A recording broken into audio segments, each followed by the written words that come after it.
നമസ്കാരം. അണയാൻ പോകുമ്പോൾ ആളിക്കത്തുക എന്നൊരു പ്രയോഗമുണ്ട്. ഇത് ഒരു പരിധിവരെ ഔട്ട് ഗോയിങ് അമേരിക്കൻ പ്രസിഡൻ്റായ ജോ ബൈഡനെ സംബന്ധിച്ചിടത്തോളം ശരിയായി വരുന്നു. റഷ്യ ഉക്രൈൻ വിഷയത്തിൽ ബൈഡൻ കഴിഞ്ഞ ദിവസം അനുമതി കൊടുത്തിരിക്കുന്നു റഷ്യക്കെതിരെ ദീർഘദൂര മിസൈലുകൾ, അമേരിക്ക ഉക്രൈന് നൽകിയ ദീർഘദൂര മിസൈലുകൾ റഷ്യക്കെതിരെ ഉപയോഗിക്കാനുള്ള അനുവാദം ഉക്രൈന് കൊടുത്തിരിക്കുന്നു. അതിനർത്ഥം എന്താണ്?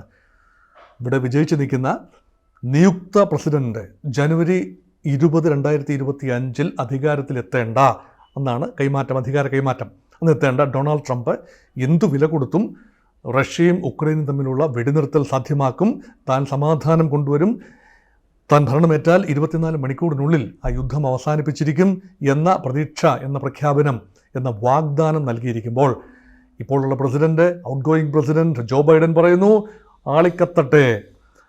അപ്പോൾ റഷ്യക്ക് ഒരു മറുപടി കൊടുക്കാൻ ഉക്രൈൻ ആഗ്രഹമുണ്ടാകും, സെലൻസ്കിക്ക് ആഗ്രഹമുണ്ടാകും, ഉക്രൈനിയൻ ജനതയ്ക്ക് ആഗ്രഹമുണ്ടാകും. പക്ഷേ ശാശ്വതമായ പരിഹാരം ഉണ്ടാകണമെങ്കിൽ അവിടെ നയതന്ത്രത്തിൻ്റെ ഭാഷയാണ്, ആക്രമണത്തിൻ്റെ ഭാഷ ആകാനാവില്ല. നമുക്കറിയാം റഷ്യയുടെ ഭാഗത്ത് വലിയ തെറ്റാണ് ചെയ്തത്. 2014 ക്രൈമിയ ആക്രമിക്കുന്നു, കീഴടക്കുന്നു.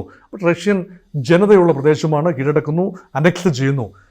അതിനുശേഷം 10 വർഷത്തിന് ശേഷം 2013, 2012 വീണ്ടും ആക്രമണം ഉണ്ടാകുന്നു.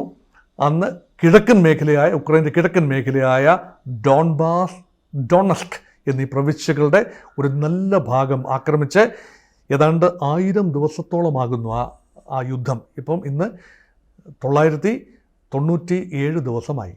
അപ്പോൾ 1000 ദിവസത്തോടെ 3 ദിവസത്തിനുള്ളിൽ 1000 ദിവസമാണ്. റഷ്യ ഉക്രൈനെ ആക്രമിച്ചതിന് ശേഷം 1000 ദിവസം കടക്കുമ്പോഴും ആ പ്രശ്നം ഇപ്പോഴും സജീവമായി നിലനിർത്തുന്നതിന് പിന്നിൽ വലിയ തോതിൽ ഔട്ട്സൈഡ് ഇൻ്റർഫിയറൻസ് തന്നെയാണ്.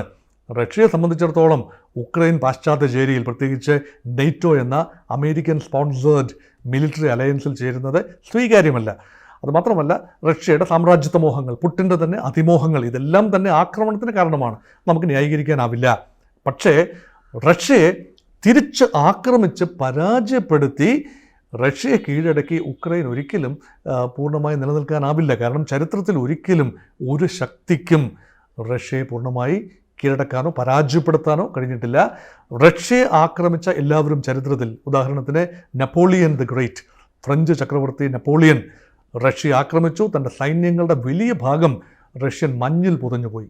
അപ്പോൾ കാര്യമായ ആക്രമണമില്ലാതെ തന്നെ ഫ്രഞ്ച് സൈന്യത്തിൻ്റെ പ്രഹരശേഷി റഷ്യൻ വിൻ്ററിൽ ഒലിച്ചു പോകുന്നത് ചരിത്രത്തിൽ നമ്മൾ കണ്ടു ഏതാനും നൂറ്റാണ്ടുകൾക്ക് മുൻപ്. പിന്നീട് 2ാം ലോകയുദ്ധകാലത്ത് ജർമ്മനിയും ഹിറ്റ്ലറും തോക്കാനുള്ള പ്രധാന കാരണം അനാവശ്യമായ റഷ്യൻ ആക്രമണമാണ്. ഹിറ്റ്ലർ യൂറോപ്പിൽ വിജയിച്ചു നിന്ന സമയത്ത് ഹിറ്റ്ലറിന് ദുർബുദ്ധി തോന്നി, റഷ്യയെ പിടിച്ചടക്കാം. അങ്ങനെ ജർമ്മൻ സൈന്യം റഷ്യയെ നോക്കി പലായനം ചെയ്തു, റഷ്യയെ നോക്കി മുന്നേറി. ഇവിടെ കാര്യമായ സംഘടന ഒന്നും ഉണ്ടായില്ല. പക്ഷേ റഷ്യയുടെ കാലാവസ്ഥ ഈ സൈന്യത്തെ കംപ്ലീറ്റ്ലി എൻഗൾഫ് ചെയ്തു. അങ്ങനെ ജർമ്മനിയുടെ പ്രഹരശേഷിയും അവിടെ കുറഞ്ഞു. അത് ആത്യന്തികമായി ജർമ്മനിയുടെ പതനത്തിനും റഷ്യ അമേരിക്കയോടും ബ്രിട്ടനോടും ഫ്രാൻസിനോടുമൊപ്പം സഖ്യകക്ഷി എന്ന രൂപത്തിൽ വരികയും അത് ജർമ്മനിയുടെ പതനത്തിൽ കലാശിക്കുകയും ചെയ്തു എന്നതും ചരിത്രം. ഇവിടെ പക്ഷേ ഉക്രൈൻ വിഷയം സ്വല്പം വ്യത്യസ്തമാണ്. സോവിയറ്റ് യൂണിയൻ്റെ ഭാഗം തന്നെ ആയിരുന്ന ഉക്രൈൻ, അവർ ബ്രദേഴ്സാണ്, റഷ്യൻസ് ആൻഡ് ഉക്രൈനിയൻ. അവർ പരസ്പരം പോരടിച്ച് നിൽക്കുമ്പോൾ ബാഹ്യശക്തികൾ ഉക്രൈനെ സഹായിക്കുമ്പോൾ സ്വാഭാവികമായി ഡിഫെൻഡ് ചെയ്യാൻ സഹായിക്കാം. പക്ഷേ ആക്രമിക്കാൻ, ഡിഫെൻസ് എന്ന് പറയുന്നത് offence is the best form of defence എന്നൊക്കെ പറയാം. പക്ഷേ മോസ്കോ ആക്രമിച്ച് ദീർഘദൂര മിസൈലുകൾ അയച്ച് റഷ്യയുടെ വിദൂര നഗരങ്ങൾ ഉൾപ്പെടെ ആക്രമിച്ച് ഉക്രൈൻ ഒരിക്കലും ഈ യുദ്ധം ജയിക്കാനാവില്ല എന്ന് അറിയാത്ത ആളല്ല ഇപ്പോഴത്തെ അമേരിക്കൻ പ്രസിഡന്റ് ജോ ബൈഡൻ. പക്ഷേ എന്തിന് അദ്ദേഹം ഇത് ചെയ്തു? സിമ്പിൾ ഉത്തരമാണ്. അദ്ദേഹം വളരെ ദുർബലനായ പ്രസിഡൻ്റാണ്. തൻ്റെ കാലത്തൊന്നും നടന്നില്ലല്ലോ. ഇസ്രയേൽ ഗസ യുദ്ധം അല്ലെങ്കിൽ ഇറാൻ ഇസ്രയേൽ പോരാട്ടം അവസാനിപ്പിക്കാൻ തനിക്ക് കഴിഞ്ഞിട്ടില്ല. താൻ 2 മാസത്തിനുള്ളിൽ പുറത്തു പോകും. റഷ്യ ഉക്രൈൻ യുദ്ധം അവസാനിപ്പിക്കാൻ തൻ്റെ പിൻഗാമി കടന്നു വരുന്നു. അപ്പോൾ ചരിത്രത്തിൽ എവിടെയാണ് തൻ്റെ ഇടം രേഖപ്പെടുത്തുക? ഈ ഒരു വലിയ കോംപ്ലക്സ്, ഒരു അപകർഷതാ ബോധം ഒരുപക്ഷെ ജോ ബൈഡൻ്റെ മനസ്സിനെ മതിച്ചിട്ടുണ്ടാക്കണം. അതുകൊണ്ടായിരിക്കണം അമേരിക്കൻ ആയുധങ്ങൾ, ഉക്രൈൻ നൽകിയ അമേരിക്കൻ ആയുധങ്ങൾ ഡിഫൻസിന് മാത്രമേ ഉപയോഗിക്കാവൂ, സ്വയം പ്രതിരോധത്തിന് മാത്രമേ ഉപയോഗിക്കാവൂ എന്ന നിബന്ധന ലംഘിച്ചുകൊണ്ടാണ് ഇപ്പോൾ റഷ്യക്കെതിരെ ഇത് ഉപയോഗിക്കാം എന്ന് പറയുന്നത്. ഇത് നോക്കൂ, ഇതിന് ശേഷം വരാൻ സാധ്യതയുള്ള കാര്യം എന്താണ്? റഷ്യൻ പ്രസിഡന്റ് വ്ളാഡിമിർ പുടിൻ ലക്കും ലഗാനും ഇല്ലാത്ത ഒരാളാണ്. അദ്ദേഹം ആരെയും ഉപയോഗിക്കും, എന്തും ചെയ്യും. നമുക്കറിയാമല്ലോ, പ്രഗോഷിൻ എന്ന വാഗ്നർ സൈന്യത്തിൻ്റെ തലവൻ, അതൊരു കൂലിപ്പട്ടാളമാണ്. റഷ്യൻ പ്രസിഡന്റ് വ്ളാഡിമിർ പുടിനോട് വിധേയത്വം പുലർത്തുന്ന ഒരു സൈനിക മിലിഷ്യയാണ്, ഒരു മിലിഷ്യയാണ്, പൂർണ്ണ സൈന്യമല്ല. അതൊരു സ്വകാര്യ സൈന്യമാണ്. റഷ്യയുടെ താല്പര്യങ്ങൾ ആഫ്രിക്കൻ ഭൂഖണ്ഡത്തിലെ പല രാജ്യങ്ങളിലും യൂറോപ്പിലെ പല ഇടങ്ങളിലും പ്രത്യേകിച്ച് ഉക്രൈൻ യുദ്ധത്തിൻ്റെ ആദ്യഘട്ടത്തിലും എല്ലാം ഉപയോഗിച്ചിരുന്നത് വാഗ്നർ സൈന്യത്തെ ഉപയോഗിച്ചാണ്. അവർ ഹൂളിഗൻ എലമെൻസാണ്, അവരെന്തും ചെയ്യും, എന്തും നശിപ്പിക്കും. അപ്പോൾ റഷ്യയുടെ താല്പര്യങ്ങളാണ്. ഇപ്പോൾ ഒരു പടി കൂടി കടന്നുകൊണ്ട് റഷ്യ വടക്കൻ കൊറിയയുടെ സൈനിക സഹായം, വടക്കൻ കൊറിയയുടെ 10,000-ഓളം സൈനികർ ഇന്ന് റഷ്യക്ക് വേണ്ടി യുദ്ധം ചെയ്യുന്നു. അത് ഓർക്കൂ, ഈ ലോകത്ത് ഒരു രീതിയിലും ഡീല് ചെയ്യാൻ വയ്യാത്ത ഒരു നേതാവാണ് കിം ജോങ് ഉൻ, കൊറിയൻ നേതാവ്, കൊറിയൻ ഏകാധിപതി. അതൊറ്റ ആളിൻ്റെ രാജ്യമാണ് വടക്കൻ കൊറിയ എന്ന കമ്മ്യൂണിസ്റ്റ് രാജ്യം. അപ്പോൾ കിം ജോങ് ഉന്നും പുടിനും തമ്മിലുള്ള സൗഹൃദം. അങ്ങനെ കൊറിയൻ പട്ടാളക്കാർ അവർ മുൻപിൻ നോക്കാതെ അവർ വന്ന പാടെ വെടിവെച്ച് തുടങ്ങി. വെടിവെച്ചത് സ്വന്തം സൈനികരെ, സ്വന്തം അലൈസായ റഷ്യൻ സൈനികരെ തന്നെ വെടിവെച്ചു. പിന്നെ അവർ ഒരുപാട് പറഞ്ഞ് മെരുക്കിയൊക്കെയാണ്. ഒന്നാമത് ഭാഷ വഴങ്ങില്ല, അല്ല അവരുടെ സംസ്കാരം വ്യത്യസ്തമാണ്. അവരെ ഉക്രൈനിലേക്ക് യുദ്ധം ചെയ്യാൻ പറഞ്ഞു വിട്ടിരിക്കുന്നു. ഇത് ഉക്രൈനെ വല്ലാതെ അലോസരപ്പെടുത്തുന്നു, അമേരിക്കയും വല്ലാതെ അലോസരപ്പെടുത്തുന്നു. പുടിൻ്റെ രീതികൾ വളരെ വ്യത്യസ്തമാണെന്ന് പറയാൻ വേണ്ടിയാണ് ഞാൻ സൂചിപ്പിച്ചത്. അതുകൊണ്ട് കൊറിയൻ സൈന്യത്തെയും റഷ്യൻ സൈന്യത്തെയും അതിർത്തിയിൽ നേരിടാനായി ഉക്രൈൻ തയ്യാറെടുപ്പുകൾ നടത്തുന്നത് സ്വാഭാവികം. പക്ഷേ ആകാശയുദ്ധം ജയിക്കാൻ ഉക്രൈന് കഴിയുമോ? എൻ്റെ ഉത്തരം സാധ്യത കുറവാണ് എന്നാണ്.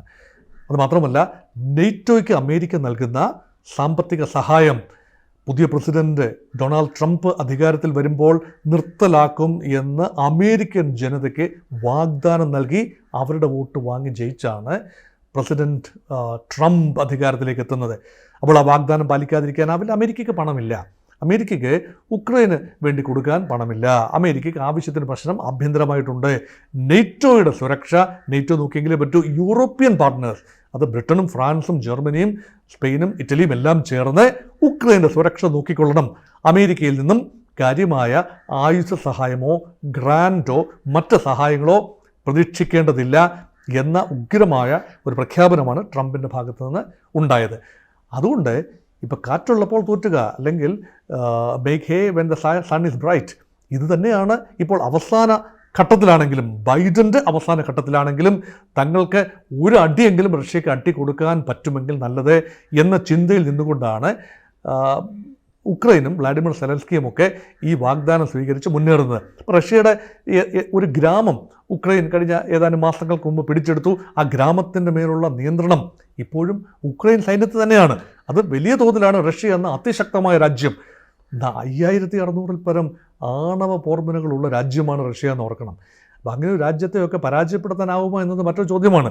ആണവ പോർമുനകൾ യുദ്ധത്തിൽ ഉപയോഗിക്കാൻ കഴിയില്ലായിരിക്കും, അത് സർവനാശത്തിന് കാരണമാകും. ഉക്രൈൻ ഒരുപക്ഷെ ആണവ ആയുധങ്ങളൊന്നുമില്ല, പക്ഷേ റഷ്യ ഉക്രൈനെ ആണവമായി ആക്രമിച്ചാൽ തിരിച്ച് അമേരിക്കയുടെയും യൂറോപ്യൻ രാജ്യങ്ങളുടെയും ഭാഗത്തു നിന്ന് ആണവമായി റഷ്യയെ ആക്രമിക്കേണ്ടി വരും. അത് ലോകമഹായുദ്ധത്തിനും സർവനാശത്തിനും വഴിതെളിക്കും. അത്രയൊന്നും മുന്നോട്ട് പോവില്ല പുടിൻ എന്ന് നമുക്ക് പ്രതീക്ഷിക്കാം. പക്ഷേ ഒട്ടും ശുഭസൂചകമല്ല ഈ അവസാന ഘട്ടത്തിലെ റഷ്യ അമേരിക്ക ബന്ധങ്ങൾ. അപ്പം ജോ ബൈഡൻ ഏതാണ്ട് എല്ലാം കുളം കലക്കുന്ന ഒരു കാഴ്ച നമ്മൾ കാണുന്നു. ഈ കലങ്ങിയ കുളത്തിൽ മീൻ പിടിക്കാൻ പുടിൻ ജനുവരി 20, 2025 ഇറങ്ങും എന്നതാണ് ഇപ്പോഴത്തെ സൂചന. ആകെ കുഴഞ്ഞു കിടക്കുന്ന ലോകത്തെ തൻ്റെ അയൺ ഗ്രിപ്പ് കൊണ്ട് അതെല്ലാം പരിഹരിച്ച് മുടിചൂടാമന്നനായി വിലസാം എന്ന ട്രംപിൻ്റെ മോഹം, അത് പൂവണിയണമെങ്കിൽ സ്ഥിതിഗതികൾ കൈവിട്ടു പോയാൽ അതൊരിക്കലും പൂവണിയില്ല. അതുകൊണ്ട് ഉക്രൈൻ ജനതയ്ക്ക് വേണ്ടി നമുക്ക് ഓർക്കാം, ജനതയുടെ ഒരു സമാധാനം. കാരണം അവരെന്തു പിഴച്ചു. അപ്പം റഷ്യ ഉക്രൈൻ യുദ്ധം അനാവശ്യമായ ബാഹ്യ ഇടപെടലിൽ അത് പൂർണ്ണമായും അതൊരു കൈവിട്ടു പോകുന്ന അവസ്ഥ ഉണ്ടാകാതിരിക്കട്ടെ എന്ന് നമുക്ക് ആഗ്രഹിക്കാം.